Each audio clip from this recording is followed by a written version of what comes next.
శ్రీకాకుళం జిల్లా రాష్ట్రంలో ఏ ప్రాంతానికి వెళ్లినా యూరియా కోసం బారులు తీరిన రైతన్నలు ఉంటే వారికి అండగా వెళ్లడానికి ప్రయత్నం చేస్తుంటే మమ్మల్ని అరెస్ట్ చేస్తారా అంటూ తమ్మినేని సీతారాం మండిపడ్డారు. రాష్ట్రంలో ఏ ప్రాంతానికి వెళ్లినా యూరియా కోసం బారులు తీరిన రైతన్నలు ఉంటే వారికి అండగా వెళ్లడానికి ప్రయత్నం చేస్తుంటే మమ్మల్ని అరెస్ట్ చేస్తారా అంటూ తమ్మినేని సీతారాం మండిపడ్డారు. ఆముతల వలసలో వైఎస్ఆర్సీపీ చేపడుతున్న అన్నదాత పోరు కార్యక్రమానికి వెళుతున్న మాజీ స్పీకర్ తమ్మినేని సీతారాంను అడ్డుకున్నారు పోలీసులు అడ్డగింపుతో రోడ్డుపై బైఠాయించి నిరసన తెలిపారు. ఈ సందర్భంగా తమ్మినేని సీతారాం మాట్లాడుతూ యూరియా కోసం ఎవరైనా రోడ్డెక్కితే వారి గొంతు నొక్కి ప్రయత్నం చేస్తున్నారని ఆరోపించారు. నిరసనకు దిగితే నిర్దాక్షిణ్యంగా పోలీసులతో అణిచివేస్తున్నారన్నారు. యూరియా ఒక కట్ట కోసం రైతన్నలు పడుతున్న కష్టాలు వర్ణనాతీతమని ఆవేదన వ్యక్తం చేశారు. ఈ మధ్య టెక్కలిలో ప్రైవేట్ దుకాణం దగ్గర బారులు తీరిన రైతన్నలు అధిక ధరలు విక్రయించిన దొరకని ఎరువులు అని అన్నారు. యూరియా కృత్రిమ కొరత సృష్టించి బ్లాక్ మార్కెట్కు తరలిస్తున్నారని ఆరోపించారు. గత ప్రభుత్వ హయాంలో ఆర్బీకేలు PACSల ద్వారా పుష్కలంగా ఎరువులు అందించామన్నారు. ఖరీఫ్ సీజన్కి ముందే ఆర్బీకేలలో ఆ గ్రామానికి సరిపడా ఎరువులు నిల్వ చేసి పార్టీలకు అతీతంగా అందించాం. చివరకు కరోనా వంటి విపత్కర పరిస్థితుల్లో కూడా ఎరువులు విత్తనాలు అందించాం. కమిషన్ల కోసం ప్రభుత్వ పెద్దలే బ్లాక్ మార్కెట్లకు తరలిస్తున్నారు. రాష్ట్రంలో ఏటా దాదాపు 7 లక్షల టన్నుల యూరియా అవసరం. అందులో 5 లక్షల టన్నులు వ్యాపారస్తులకు ఇస్తే ఇంకా రైతులకు ఎలా అందుతుందని ప్రశ్నించారు. ఓపెన్గా ఉంచండి. ఇవాళ లాస్ట్ టైం ఆర్బీకేలో ఎంత అవసరం ఉంది, గ్రామంలో ప్రతి రైతుని పిలిపించి అడిగి తెలుసుకొని ఇంత ఈ గ్రామానికి అవసరం ఉంది మీరు ఇవ్వండి అని చెప్పి పంపించేవారు.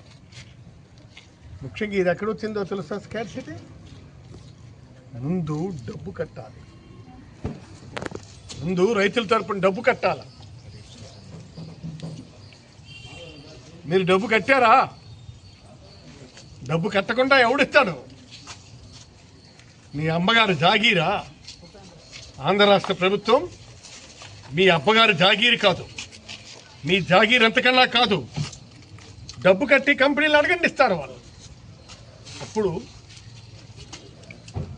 అప్పుడు మన ముఖ్యమంత్రి గారు జగన్మోహన్ రెడ్డి గారే ఎంత గ్రామానికి అవసరం ఉందో ఆ గ్రామానికి కట్టాల్సినటువంటి డబ్బంతా కట్టి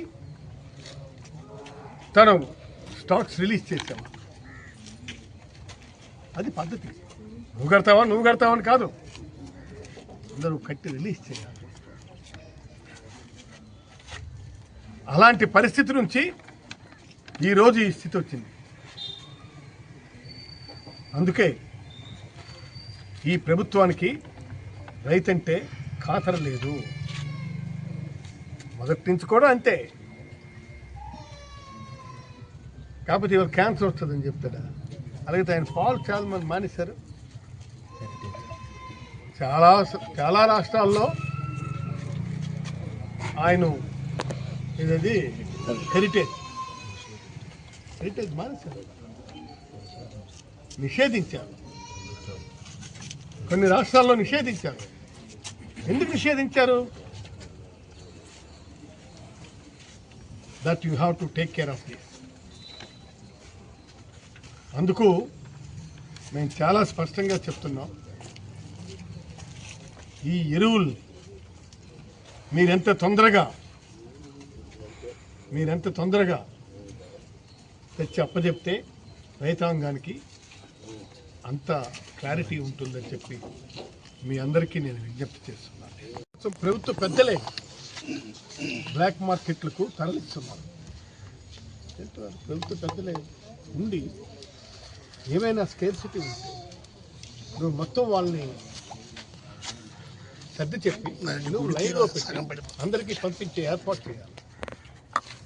అలాంటిది కాకుండా వాళ్ళ ఇష్టం వచ్చినట్టు ఈరోజు వాళ్ళు చేస్తున్నారు. రాష్ట్రంలో ఏటా దాదాపు 7 లక్షల టన్నులు యూరియా అవసరం. అందులో 5 లక్షల టన్నులు వ్యాపారస్తులకు ఇస్తే ఇంకా రైతులకు ఎలా ఉంటుంది?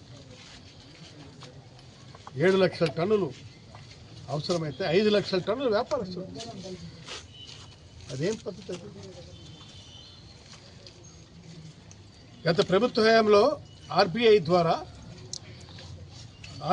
ద్వారా 12 లక్షల టన్నులు ఎరువులు పంపిణీ చేశాం.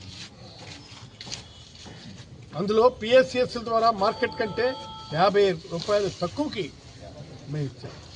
50 రూపాయలు తక్కువకి ఇచ్చాం. వ్యవసాయ రంగంలో కూటమి ప్రభుత్వం పూర్తిగా విఫలమైంది. ఇది నేను చెప్పే మాట కాదు, మీరు ఏ రైతులైనా అడగండి. విత్తనాలు లేవు, ఎరువులు లేవు, మిగిలినటువంటి పద్ధతులు ఏమీ పాటించడం లేదు. ఇవేమిటిది? ఈ విధమైనటువంటి పరిస్థితి ఎప్పుడూ లేదు, ఎక్కడా లేదు. కాబట్టి ఈ ప్రభుత్వ రంగంలో పూర్తిగా విఫలమైంది ఇది. అంతేకాకుండా వ్యవసాయ రంగంలో కూటమికి పూర్తిగా విఫలమైంది.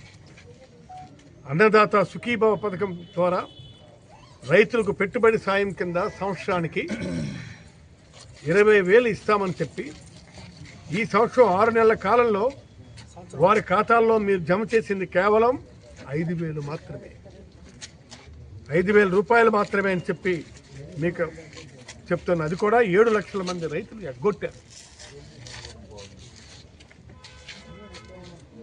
ఈ యూరియా కోసం ఎవరైనా రోడ్డు ఎక్కితే వారు గొంతులు ఎక్కే ప్రయత్నం చేస్తున్నారు. ఇప్పుడు నేను వెళ్తానంటే ఎలాగడ్డుకున్నారు?